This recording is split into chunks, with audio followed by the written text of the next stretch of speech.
করে ধন্যবাদ জানাচ্ছি আজকে যারা এই প্রোগ্রামে উপস্থিত হয়েছেন। এবং সবচেয়ে বেশি আনন্দিত আমি আজকে দেখলাম আলেমদের সাথে কলেজ থেকে আগত ছাত্রদের দেখে আমি বিশেষভাবে নিজে গর্বিত এবং খুশি বোধ করছি।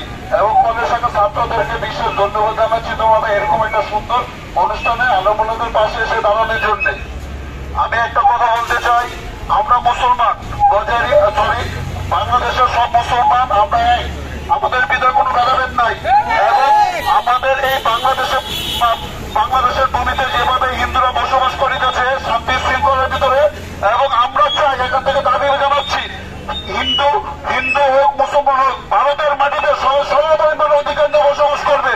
ওখানে কোনো মুসলমান ভাইয়ের যদি হামলা হয় আমরা বাংলাদেশ থেকে বসে থাকতে পারি না। মুসলমান আমাদের রক্ত, মুসলমান ছেলেদের রক্ত। এই মুসলমান হিন্দুবাদদের আমরা যদি প্রয়োজন হয় ভারতে গিয়ে ওদের যুদ্ধে যদি বসে আমরা ভারতে গিয়ে ওদের বিপক্ষে দেওয়া ইনশাল্লাহ।